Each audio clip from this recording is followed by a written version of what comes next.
거룩하신 우리 하나님 아버지, 오늘도 정말 우리가 찬송한 바와 같이 주 사랑 안에 거하게 도와주시고 우리의 생각, 우리의 마음까지라도 하나님께서 인도하시는 복된 생각으로 변화될 수 있도록 도와주시며 하나님 말씀을 주야로 묵상하여 우리의 영혼이 복 있는 삶이 될 수 있도록 역사시고 인도하여 주시옵소서.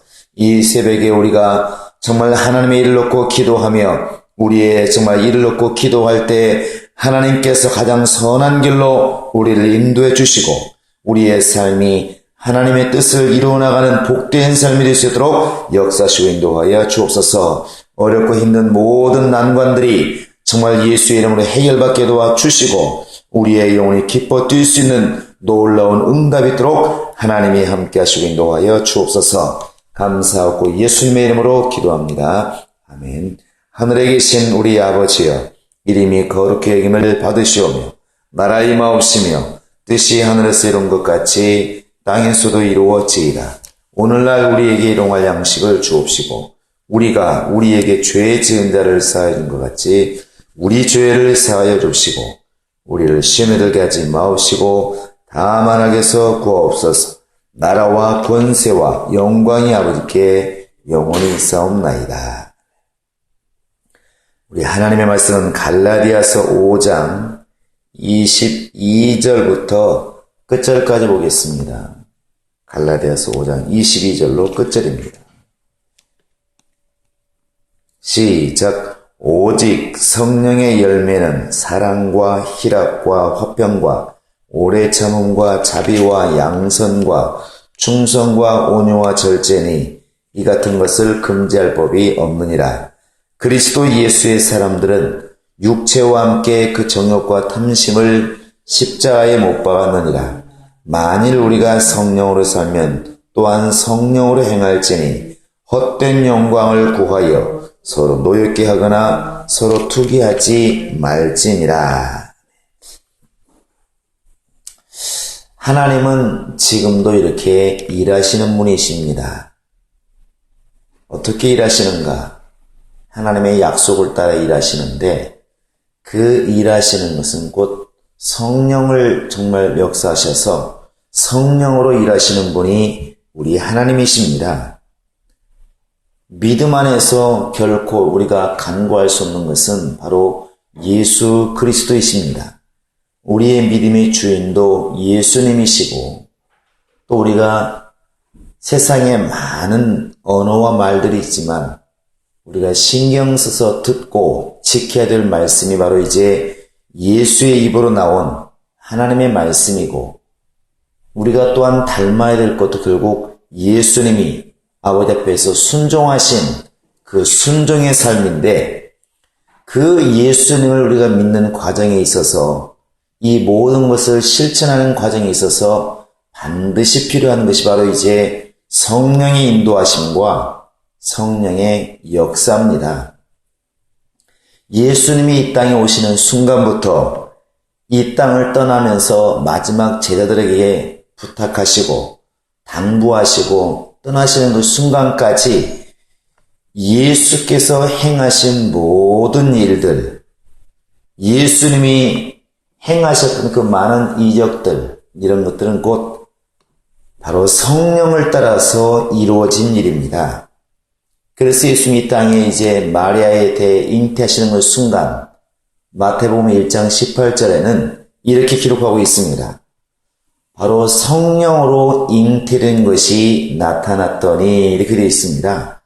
그러니까 곧 마리아에게 예수님이 잉태된 그것도 곧 성령으로 잉태된 것이고 또 마귀에게 시험받을 때도 성령이 예수를 광야로 몰아내신지라 그랬습니다.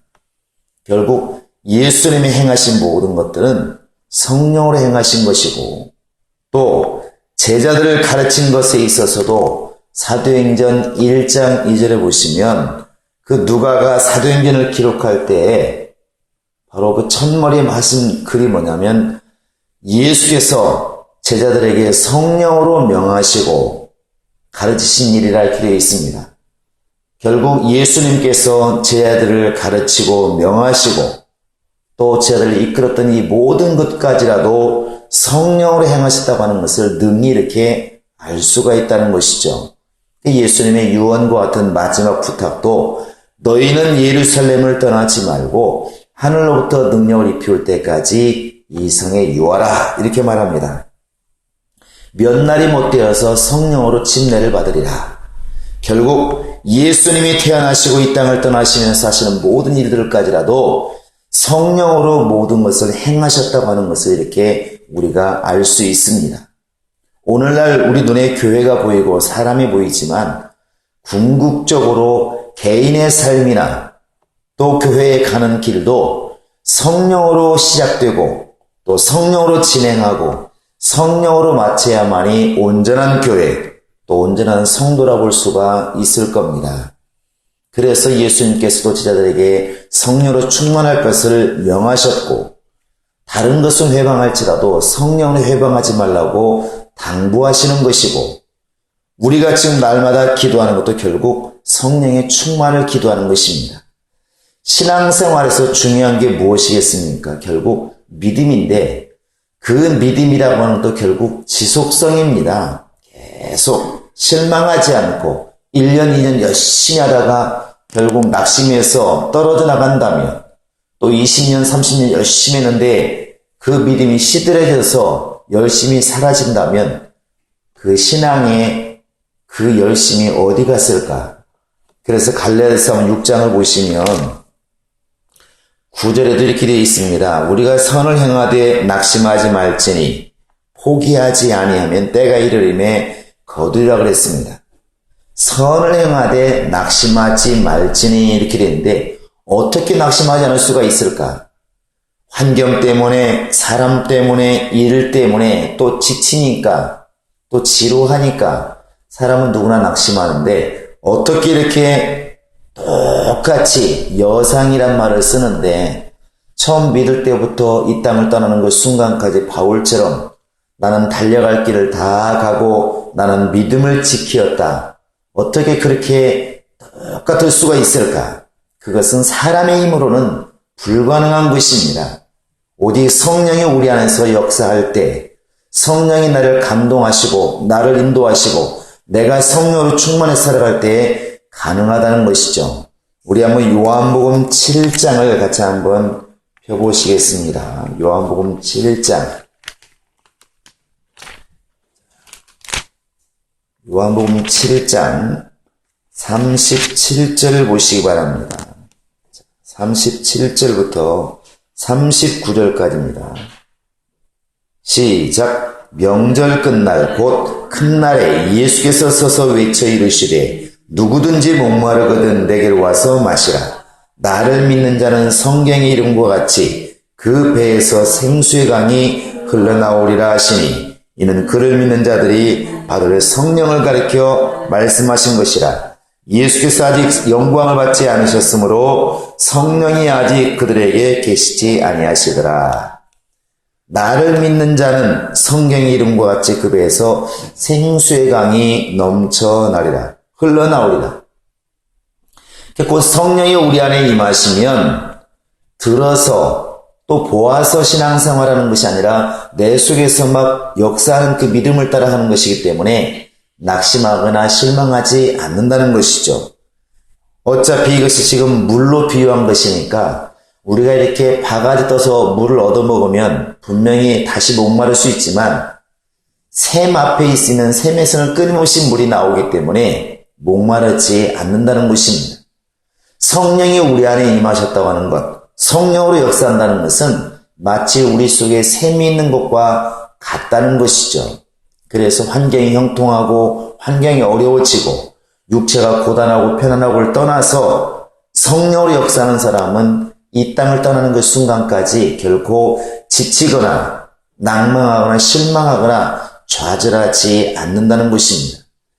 예수 믿는 사람, 믿지 않는 사람들이나 처음에는 열심히 하는데 그 열심히 자꾸만 시들어가는 것은 낙심하기 때문에 그런 것입니다. 이렇게 열심히 기도하는데 왜 이렇게 안 될까? 내가 이렇게 열심히 하는데 왜 이렇게 안 될까?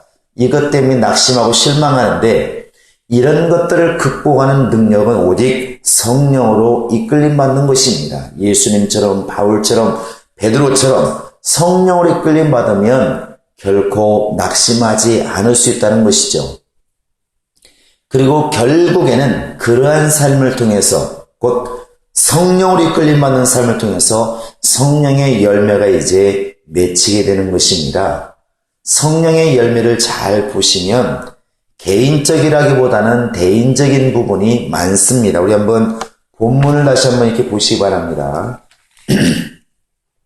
자, 갈라디아서 5장 22절, 23절 한번 읽어보시겠습니다. 시작. 오직 성령의 열매는 사랑과 희락과 화평과 오래 참음과 자비와 양선과 충성과 온유와 절제니 이 같은 것을 금지할 법이 없느니라. 보시면 사랑이라고 하는 것, 대상이 없으면 무슨 의미가 있으며 또 희락과 화평도 마찬가지고 나 홀로 있는데 화평할 게 뭐가 있겠습니까? 오래 참음도 마찬가지고 자비와 양선도 마찬가지고 온유도 마찬가지고 이런 것들이 보면 다 대인적인 것입니다. 상대가 있다는 것이죠. 물론 위로는 하나님이 계시고 옆으로는 성도가 있는데 이러한 것들을 열매 맺게 하시는 분이 바로 성령이십니다.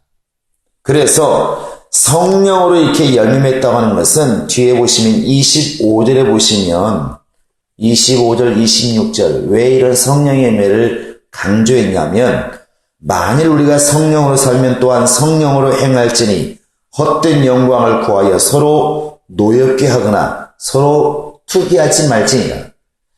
서로 노엽게 하고 서로 투기하고 이것은 성령으로 행하는 것이 아니라는 것이죠. 성령으로 살면 앞에 나와 있는 사랑과 희락과 화평과 시작해서 이 9가지 열매가 당연히 맺히게 되어 있고 서로 투기하지 않고 서로 노엽게 하지 않고 결국 하나님께서 원하시는 삶을 이렇게 살 수가 있다는 것입니다. 이 우리가 읽었던 본문 앞에는 성령으로 행하지 않는 사람들의 이 삶이 이렇게 나와 있습니다. 16절부터 쭉 나와 있는 것이 너희는 성령을 따라 살아라.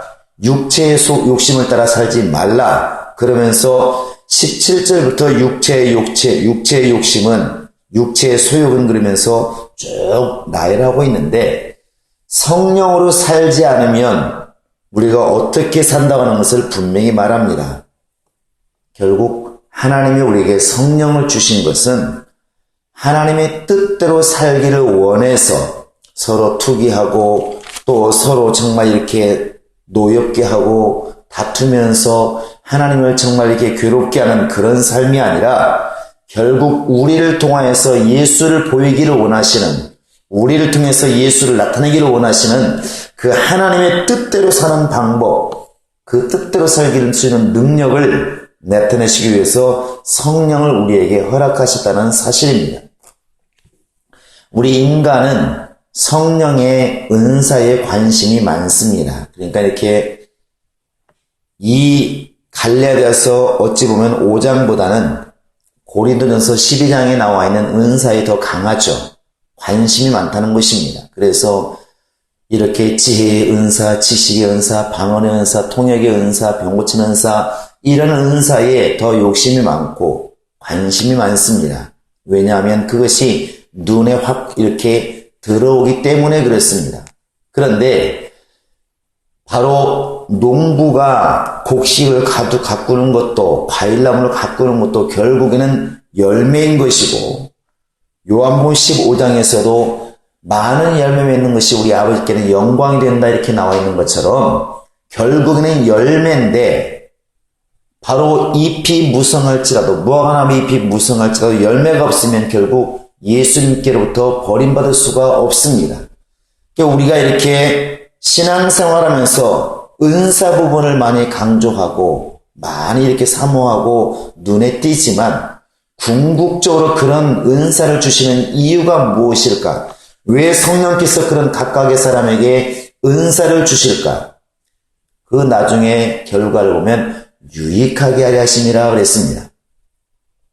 그 유익함이라는 게 과연 누구를 위한 유익함일까? 하나님을 위한 유익함일까? 나를 위한 유익함일까? 많은 사람들이 은사가 드러났을 때 결국 자기의 명성, 자기의 삶을 갖다가 높이는 경우가 참 많습니다. 그러나 그러한 은사를 통하여서, 은사가 도구라고 한다면 그 도구를 통하여서 결국 맺어야 될 열매, 맺어야 될 결과가 무엇이냐면 이 성령의 열매입니다. 그러니까 어떤 사람이 성령으로 충만하다 그러면 결국 어떻게 할 수 있느냐? 말로써 아는 것이 아니라 오늘 읽은 이 말씀처럼 성령의 열매, 사랑과 희락과 화평과 정말 오래 참음과 자비와 양성과 충성과 온유와 절제라고 하는 이 열매가 있으므로 그 열매로 그 나무를 안다고 그랬으니까 이런 열매가 있으면 분명히 성령이 충만한 사람인 것이고 굉장히 언어를 통해서나 자신은 성령 충만하다고 생각하고 말하고 있지만 이런 열매가 드러나지 않으면 아직까지도 입은 무성할지 몰라도 결코 성령 충만한 사람은 아니라고 하는 것을 이렇게 알 수가 있습니다. 주님이 원하시는 삶은 이렇게 성령으로 열매 맺는 삶을 이렇게 우리에게 요구하시는 것입니다. 오늘 또 우리가 기도해야 되는 것은 너무나 분명합니다.